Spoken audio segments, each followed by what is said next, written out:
and beautiful people, and welcome back to another solo leveling AniNews cut content reaction video. I'm literally recording this, by the way, after just having recorded episode 11, which I filmed last night. And oh my god, the cliffhanger! I'm not recovered. And you know what? I don't think I ever will. I don't think I ever will until I'm an old man. I'm gonna be thinking about this. I'm gonna have that Captain America meme where he's like, no, I don't think I will. That's me with recovering from the cliffhanger from last night. But anyway, to recover slightly, I'm gonna check out AniNews' episode 10 cut content video. That's gonna make me feel a little bit better. So let's do this, all right? Press that like button. Press that freaking subscribe button. Go support AniNews. They're approaching 700,000 subscribers, so make sure you subscribe to them as well. Link in the description. And let's jump into my first time ever reaction to Solo Leveling Season 2, Episode 10's cut content video. The anime gave a lot more credit to Goto than it should have. Oh? Where here they portrayed him as close to Sung's equal, in the manhwa and novels, Sung straight up traumatized him. Oh, damn! So, as awesome as it was to watch Sung throw hands with Japan's #1 hunter, that was a very important detail left out from it. It was a terrifying experience that went to affect Goto greatly. Oh. This influences his actions later on, as well as places a wedge in his overall plans with Matsumoto. I feel like something's tickling my ear in my headphone. Imagine I've got like a giant spider in there, you know? It'd be weird considering I'm based in the UK and the scariest thing we have in this country is a badger. But there you go. After watching episode 11, this statement makes things interesting. It's only part of the cut. It does seem peculiar that this is something that they would have left out, but honestly, the way they portrayed it in the anime wasn't that bad. As well as places a wedge in his overall plans with Matsumoto. It's only part of the cut content we're gonna talk about though, since quite a bit more was left out to bring us the raid as fast as possible. So, just as we do every week, here's all those extra details and scenes to make your solo leveling experience a more complete one. You know what I've just realized? I didn't even think about this. So with all the ants and stuff, let's say hypothetically Jin-woo goes to this island. Let's say he kills everything on this fucking island. Let's say he manages to do that somehow. He's already stronger than the strongest hunter in Japan. The amount of level ups motherfucker would get from something like that is crazy. Covering chapters 91 to 96 from the manhwa and chapters 112 to 115 from the web novel. Let's start things off here in the gymnasium, where really Goto would this be incredibly bored video. watching Korea's best spar. In the manhwa, he was a lot more polite, but in the novel, he genuinely found them pitiful. The word laughable came to mind despite him not trying to be too mean about it. It was a thought that confirmed his belief that Korea's protection would be in far better hands with the Japanese. Cha was the only hunter he deemed somewhat worthwhile, but even then, her abilities paled in comparison to Japan's best. So, Goto just found it unlucky the one who awakened with the most potential also turned out to be an old man who couldn't fight anymore. Chairman Go was the only S-rank Goto could consider as their equal. It was once that assessment was made that Goto found no reason to stick around anymore. I wonder how many S ranks there are on the entire planet. Because if you think about South Korea being a relatively small country in terms of like landmass and population, that sort of thing, when comparing it to other big nations, you know? I wonder how many actual S ranks there are on the entire planet. Like, I wonder if, like, let's say the type of video like 10,000. No, there can't be that many, right? Maybe, I don't know, there might be. Alright, let's say 1,000. Then, if you think about all the rankings of all the S ranks, I wonder where each and every single one would fit. Like, imagine if you had, like, a poster, which has had every single S rank in the world, and, like, the nation and the rankings and that sort of thing. That'd be, like, really freaking interesting. That'd actually be awesome. Like, of just a simple video that goes through every single one, if that was a thing, that'd be really cool to watch. He had visually confirmed their plan could proceed without issue now. At least that was until he saw Sung. He actually didn't notice him until he was already in the room, so that's why Goto assumed Sung was an assassin type. I also love the fact that when the guys are fighting, it kind of reminds me of Supernatural. Supernatural is one of my favorite TV shows ever.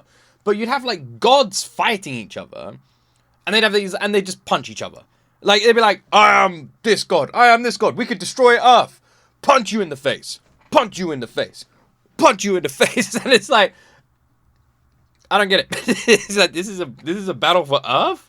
It's like, I feel like I could get in there, man. Like, and I love that with the Korean S-rank hunters, they were like, grab each other's hands. Game of mercy going on there. Till he was already in the room, so that's why Goto assumed Sung was an assassin type. In fact, Despite Sung's aura being very much visible, Goto couldn't sense anything at all from him. So, to hear he was actually a mage-type hunter, well, that came as quite the shock for him. It was so unbelievable that he needed to take out his phone and verify it on the Hunter Association's website. In the novel, this would be the moment when Goto challenges Sung, but in the manhwa there were first a few interactions with the Japan hunters. Kei could barely talk due to the repugnant smell, but he did find Cha to be pretty interesting. Since she only blocked her nose using a handkerchief though, that made him think she was significantly weaker than him. Oh, does he have the same thing she has then? Okay, that's why he wears the gas mask. Hanekawa's assessment was pretty much the same as Goto's, so when she was talking trash in Japanese, Jong-soo, who understood her, immediately stepped in to correct her. This would lead to a back and forth of mostly pettiness, since Hanekawa would question Jong-soo's presence as a measly A rank, while Jong-soo would swing back calling her just the interpreter. Turns out she's actually an A rank hunter herself, and Jong-soo's comment would be enough to get her to want to fight. Despite Goto's best efforts to keep things courteous, Hanekawa would insist Jong-soo take her on in a 1v1. This was how the grab the wrist game came to be, since Jong-soo would be the one to come up with the rules for it. It was a good way to measure each other's abilities beyond just brute force. You gotta love he the had found a way pettiness of to everybody, include man. tactics as well. So, Jong-soo would take a ready stance Hanekawa didn't find appropriate, but when asked why it was he chose it, Jong-soo would simply say his hands were only coming out to grab her wrist. Initially, that gave the impression Jong-soo was confident in his speed, but what it really was confidence in fighting other people. So, the match would proceed without Jong-soo taking a single hit, minus a hit to his pride when this happened. Hanekawa would then take this as an opportunity to strike, but committing so fully had left her open as well. It was the exact moment Jong-soo was waiting for. With Hanekawa focused only on offense and forgetting about defense, Jong-soo was able to grab her wrist without her even realizing what had happened. It was a feat he was able to pull off solely from his experience fighting other people. So, that's kind of cool. So that because in the whole scene, it definitely felt like the Japanese hunters had like the upper hand over the Korean hunters, minus Jin-woo. And you obviously get that sort of feeling as well going on to the Jeju Island. So I like that here we actually saw like that not happen. Like we saw like the Korean hunters get like one up with their A rank fight. Where in Japan, Hanekawa likely only fought monsters, in Korea, fighting other hunters wasn't as uncommon as she might think. That being the case, Jong-soo had a lot more experience predicting the movements of people. It was a stark contrast from the easily readable moves of monsters. A massive gap in experience that resulted in Jong-soo's victory. It was after that Goto would suggest the 4v4, masking it as a means to build trust, but what it really was to see in person just how strong everyone was. That's another interesting thing that was just mentioned, because they said that in Korea it's more common for the hunters to fight each other, and in Japan that's less common. So that technically makes Japan's victory more impressive, because if in Korea they are going to have skill in their corner as like where they're lacking strength, let's say it like this.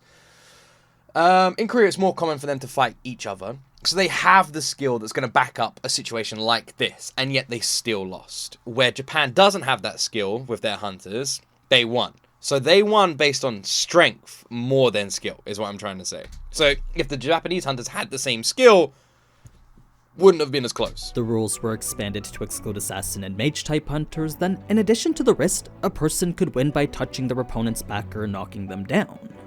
So, Kenzo was calm knowing Beck and Ma were probably weaker than him, but he did suspect that Beck was hiding something.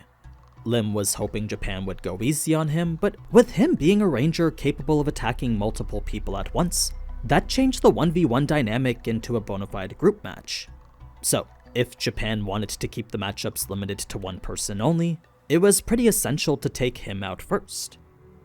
Now, it was during the fight that Chairman Go would be in awe of how they were able to destroy the gym, but seeing their power reminded him of how much of a shame it was to be sending such young hunters to the battlefield.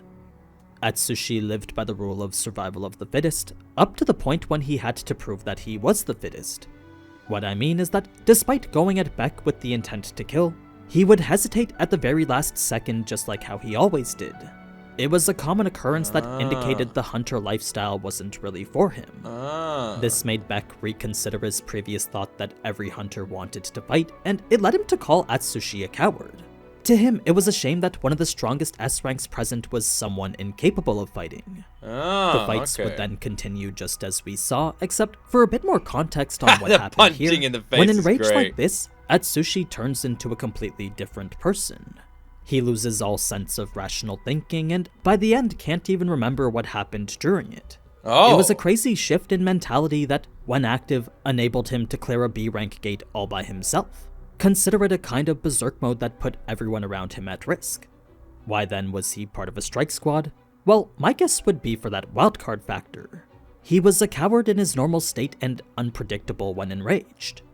So, it was this enhanced power that allowed him to gain the upper hand on Shaw, leaving Sung no choice but to intervene.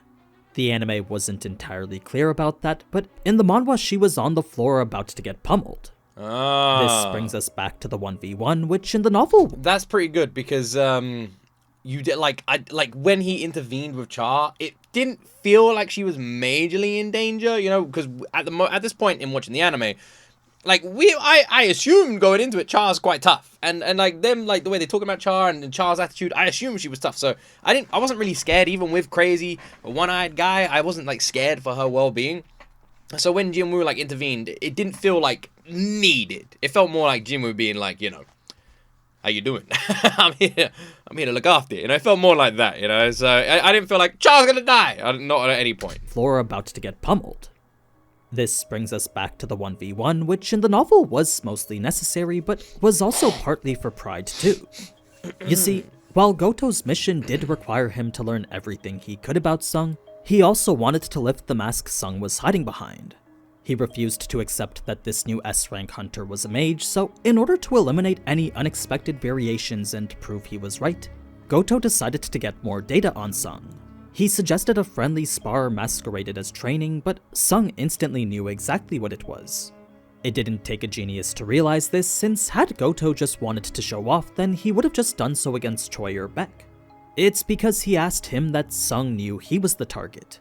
Sung's smile after was the outcome Goto least expected, since it's not every day someone seems so eager to face him. Normally they'd be hesitant or flustered, but here Sung's expression could be perceived multiple different ways. That's because our boy just came out of a dungeon with a bunch of new gear, new levels, new skills, and it's like, I wonder how fucking strong I am. The only thing I can compare this to is when I like played like the early Assassin's Creed games, and I'd like fuck off to get like the best weapon on the side mission, the best armor on the side mission, and I'd be like, how tough am I now? And I just like go through a town. I'm like, right, I'm gonna walk from this end of the town to the other end of the town. I'm gonna kill everybody. And that's literally Jin-woo. He's like, how strong am I after all that shit? Well, I kind of want to find out. Was he perhaps confident, or was it a nervous reaction due to how troublesome the situation was? Either way, seeing Hanekawa get more nervous the more the conversation proceeded led Goto to think something interesting was happening. What should have just been a simple yes or no instead became a lengthy talk Hanekawa clearly lost control over. The result being an additional condition that flipped the tables on Goto. So, where Sung was the one who should have been caught off guard, now it was only Goto who was flustered. It was news that left him genuinely pissed. Like, before he was just gonna take things easy then withdraw, but now he knew he'd have to try. Luckily, Shimizu was available on standby, so as an S-rank healer herself, any damage done would be healed immediately. So Goto had told her to get ready to heal Sung. To him, he was the only one who'd be needing it. Call an ambulance! Call an ambulance! The reason Cha wanted to step in was because she fully believed Sung was in over his head. As someone who saved her guildmates from certain death, she didn't think it right to let him get hurt from a spar she initially didn't think he had a chance of winning. But Beck! When she remembered the stare Sung gave her back in the dungeon though, a great sense of anticipation rose within her. She wanted to see Sung fight just as much as Beck did. Such a fight was one anyone lower than the S rank would have to stand far away from, because when it came to a battle such as this, those weaker could easily die simply from being too close. It was when the fight actually started that Goto's opener was intended to end the fight instantly. Since Sung damaged his pride with his condition, this was the fastest way to regain it. Unfortunately, his plan failed just as quick, but at the very least, Sung's evasion of the attack made it clear he wasn't a mage-type hunter. Goto still didn't know what it was the Korean Hunter Association was trying to hide, but his job of determining Sung's abilities was now one step closer to completion. The next steps were to peel back all the layers Sung was hiding behind that, an objective that would have him. He was gonna strip Sung Jin-woo? Peel back all his layers? Sung Jin-woo was gonna do this fight naked? Maybe he does end up doing this fight naked. I think I speak on behalf of all solo leveling fans in the world, where I'm saying that might be the only thing missing from solo leveling. Okay, let's be honest. We all love Jin-woo. That's our boy. But we all love him in a suspicious way these days, because god damn it, man, there's something special about that guy. Steps were to peel back all the layers Sung was hiding behind that, an objective that would have him continue a relentless pursuit until all Sung was capable of was revealed to him. Now, while Goto was very clearly stronger than all the other S ranks present, the emotion Sung felt while fighting him was belief in himself. Since he could finally recognize exactly how strong he'd become, seeing this new power gave him incredible confidence. Yeah, look at his face! It was Goto's inability to hit Sung that led him to start going all out, so naturally everyone was surprised Sung was able to keep up with him. What they all perceived as Sung hanging in there, though, was something else entirely that only Cha realized. You see, where everyone else saw Sung being led around by Goto's endless stream of attacks, Cha could clearly tell it was the opposite. The way Sung moved indicated he was in full control. So, just like a puppet master pulling all the strings, Sung was managing the battle's flow in a way that left Goto no choice but to keep attacking. I just want to pause just for a moment, just say shout out AniNews, man. Like, anyone else just watch these videos, this is so cool. I watch these videos, with so much excitement. AniNews does a great job at, putting all the information into a very condensed format that us anime-only viewers can really enjoy the extra content. If Cha's assumptions were correct, then Sung was matching Goto's pace in order to get a read on him. It was a feat only possible if his own level was several times greater than Goto's, the only logical conclusion given what was being displayed right now. This then reinforced the notion the fight needed to be ended since Sung wasn't the one who was in danger anymore. No, all the risk lay solely with Goto now. For Beck, who was watching with his eyes of the beast, his assumption that Sung could grow stronger was finally confirmed here. In comparison to the power he witnessed back at the association building, once again Sung's was now incomparably greater. So Beck's entire body trembled as he knew with certainty growing stronger was a possibility. Now, Goto was well aware Sung suckered him into a battle of his own pace, so to be called the strongest yet now be so outmatched here, well, that felt like his pride was getting destroyed piece by piece.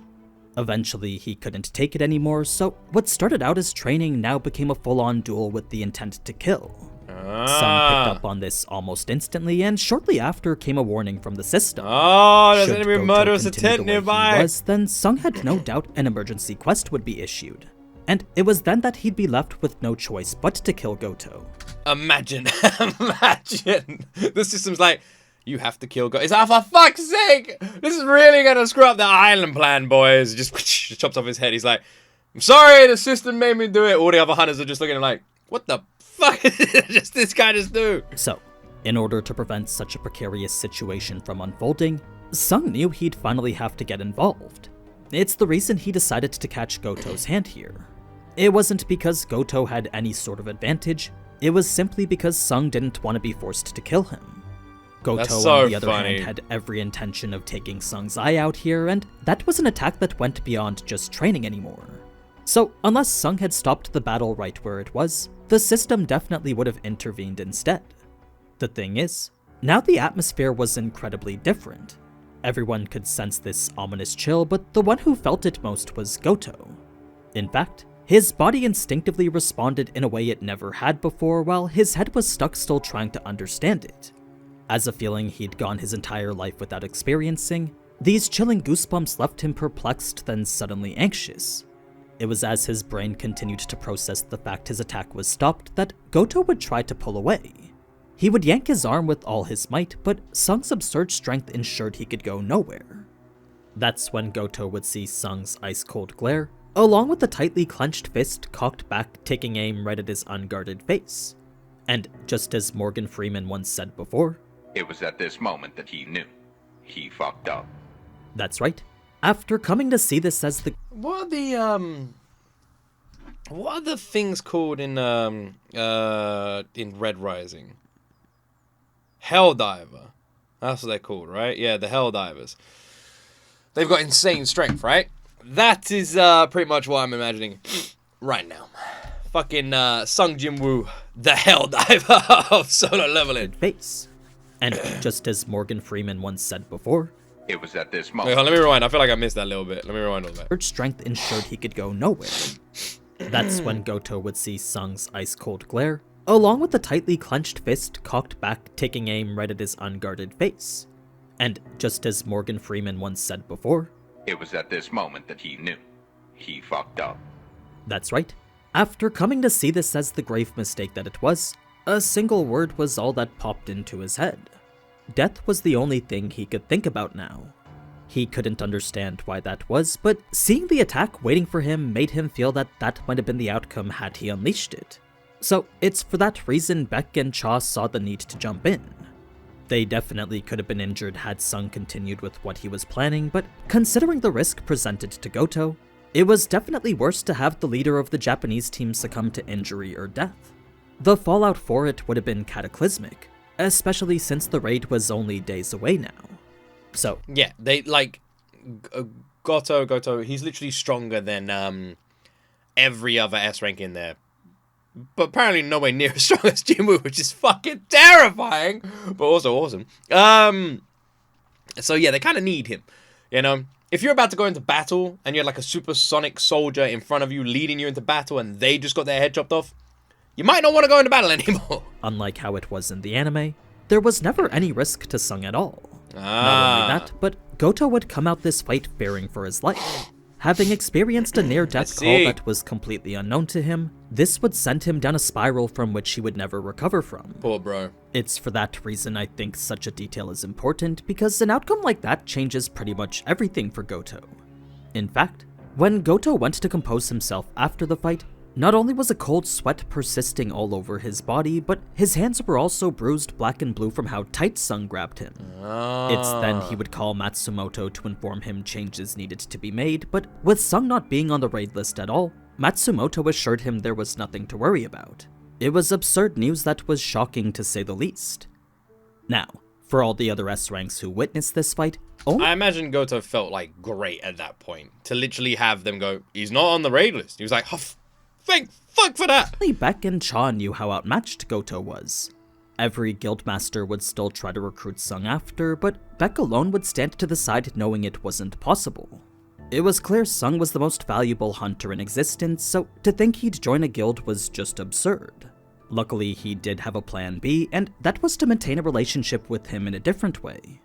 So, Guildmaster Ma would comment how Sung was the perfect complement to his guild, since with so many mages making up the ranks from his, having a fighter was sure to balance that. That's when Choi would mention he was a mage type, and that would shock Ma just as much as it shocked Goto. In any case, with the meetup done and the raid only a day away, every news outlet was covering it non-stop. This was only in Korea though, as not much was being said about it from the Japanese side. Not a Wait, hold on. I'm still processing a second ago. When our boy at the sidelines with the red hair and the glasses was chilling in the back and yelled, I'm a mage type, and everyone was shocked, including Goto, why were people shocked that he was a mage type? I thought everyone knew he was a mage type. I don't understand that part. Can someone explain that to me? It's only in Korea though, as not much was being said about it from the Japanese side. Not a single station was covering the united front Japan had made with Korea there. It was when the occasional suspicious. article did make its appearance online that the comments would usually be filled with hate towards Korea. It was two drastically different reactions to what was ultimately the same event. To focus specifically on the news in Korea, aside from the Ants' evolution being presented as the primary reason for the raid even happening, TV panelists would commend Min for coming out of retirement, while the online discourse would question Sung's absence. Those questions also came with a fair number of hate comments, since without any reason to justify his absence, they could only assume he was the same cowardly E-rank he always was. When it came to how Sung really felt though, comments like these meant nothing at all. Reason being that the only people he was concerned with were back at home. In the novel, that mentality was pretty much the same, but though these past few days were some of his happiest, he really didn't want to miss out on the Jeju raid. His heart raced every time he thought about all the XP he could get. Ha! It was when he set This that guy. aside and calmly analyzed what was really at stake that it became abundantly clear he couldn't leave his mom like that. I mean, she wasn't even aware he was a hunter yet. Think about it this way, like, she's been under for so long. Everything he's wanted has led up to this moment and this reveal, and he's just wanted time with her for ages. He's done everything to bring her back from that sleep, and when she's finally back, he fucks off on a very important mission just for however long. No chance, man. It makes perfect sense that he would look at the situation, think that the hunters involved have it covered, and, you know, there's no point in me going over there. It'd be selfish. I'm just doing it for XP. I'd rather spend some time with the person I've done all of this for. So, whenever he thought of telling her, then explaining how he was participating in the most dangerous raid the country has ever faced, well, that just brought back memories of all those sleepless nights his mom had back when their dad went missing. Yeah. So, it's for that reason Sung couldn't do it. He couldn't have his mom relive those painful memories all over again. Yes. If there was one thing more Yes. precious to him than XP, it was the Until he says the word exchange. I will say though, I felt like he kind of needed to, because think about it this way: if let's say everyone on that island was wiped out, all of Japan's top hunters, all of Korea's top hunters, then what? That ant's immediately going to be going for the closest land mass, right? So, yeah. the family he fought so hard to protect in the first place. The hate comments were something Jin-woo was more prone to reading, so if Sung had to be worried about something, it was pretty much how those might affect her.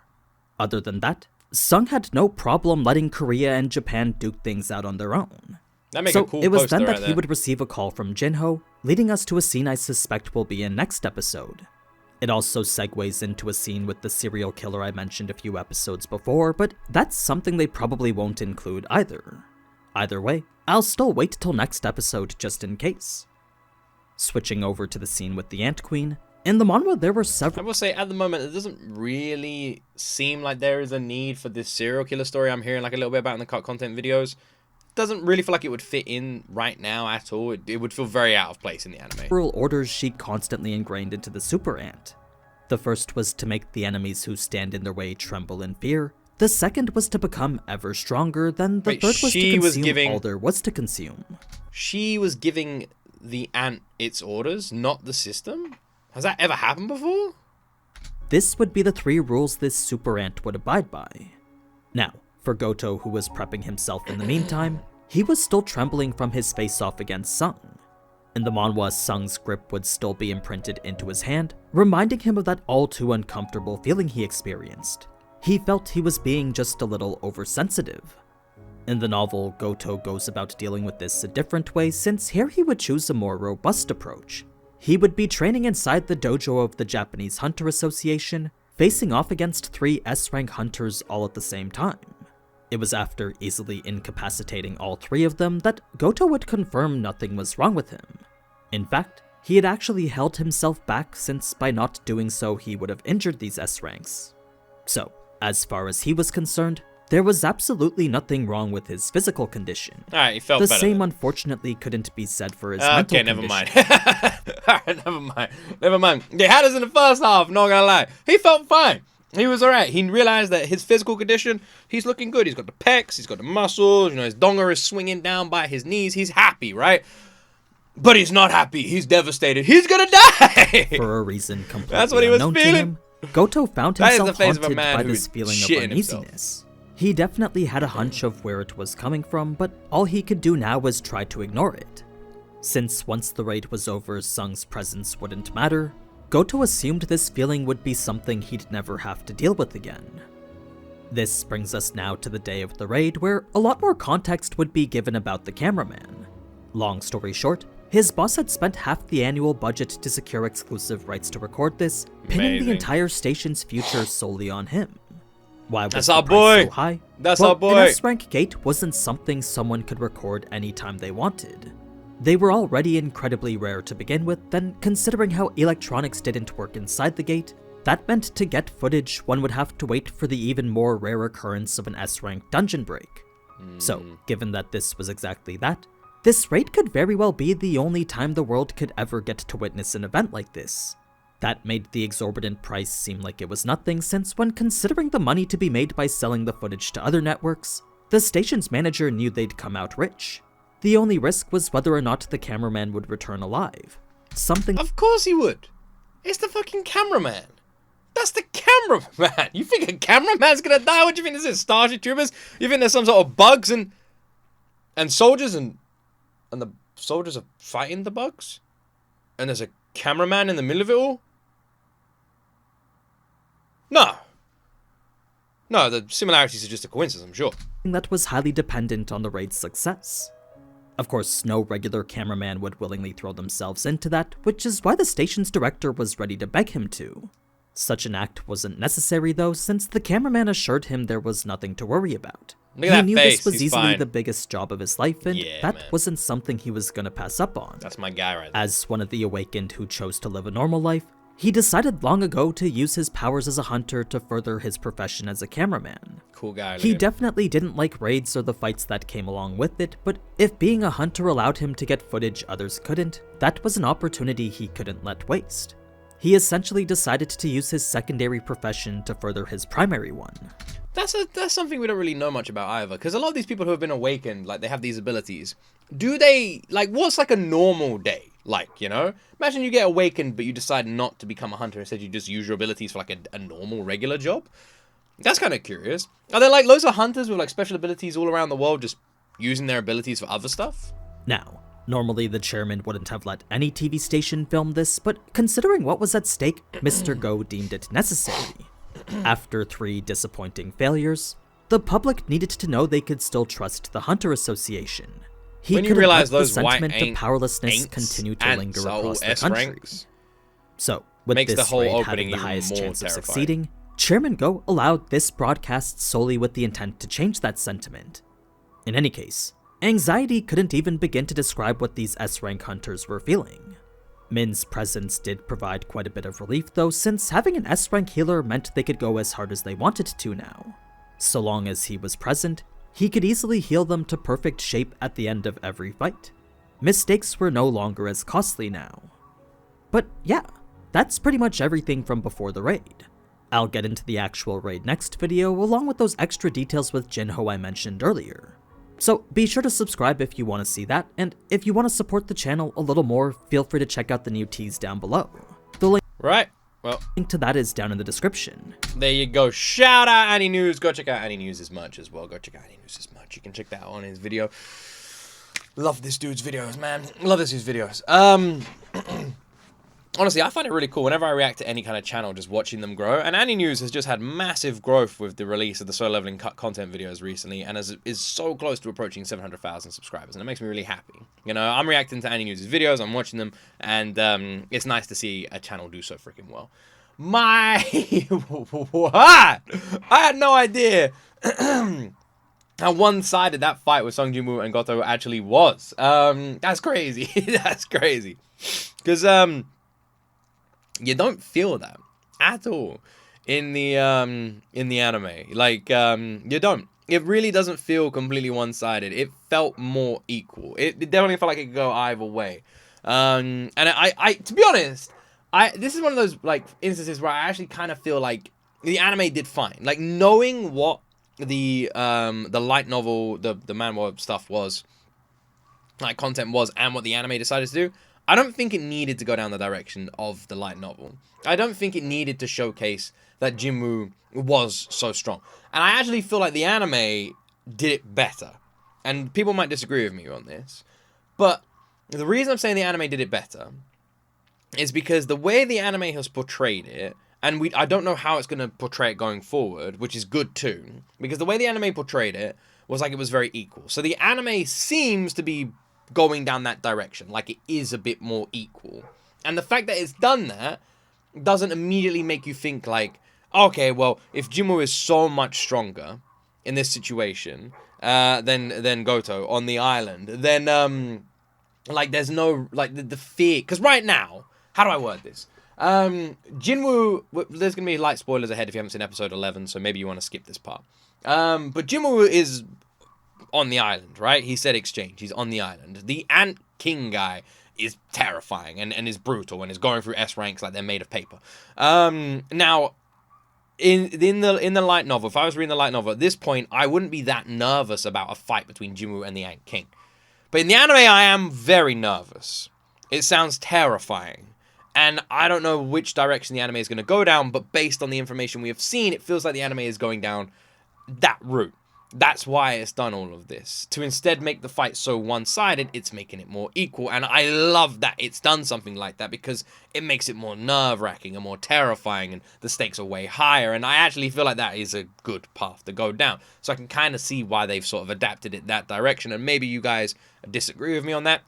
Maybe some of you agree with me on that. The thing that seems the most out of place at the moment that I don't think they'll add would be the serial killer stuff. It's not needed by any means. I can imagine if it was already previously added and alluded to the fact, then it would make a nice addition. But it would also be very weird to have like this epic build up for this crazy fight and then randomly have cutaway moments to like some serial killer stuff that apparently is a thing. So I don't think that's needed. I'll be surprised if they do that. Definitely feels like something that can just be left out. Again, maybe you guys disagree on that. Maybe it's something they'll present later on. I feel like the anime is definitely drifting a little bit from the source material. It's maintaining that path, but sort of dancing around it like this. You know, it's like we're going down this road, but I'm going to go off here, I'm going to go off here, I'm going to go off here. It's like the destination is still the same, but the way we're getting there is going to vary a little bit, which is nice. I think I can imagine it's nice for light novel readers, for people who have read the story. I imagine it's nicer for you guys because you get all the epic fights, I'm guessing, that you want to see, that are like animated, but you also get to see a few differences, which changes it up and makes it a bit more new for all of you, you know? I can imagine that's kind of cool. As someone who hasn't read any of the source material or anything, as someone who is 100% an anime-only viewer, and my only extra information comes from these cut content videos, which are spoiler-free and I only watch like after I've seen the episodes, I'm loving it. I'm very much enjoying this series. I think Solo Leveling kicks ass. I think it is so much fun. And every episode, I find myself just being so excited to continue this journey.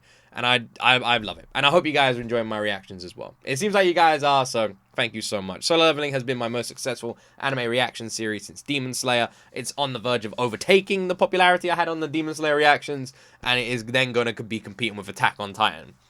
So that's just crazy. The support has been insane. Thank you so much. Anyway, shout out to AniNews, link in the description. If you liked my reaction, please like and subscribe. Have yourself an amazing freaking day. And as always, my friends, you will see me in the next video.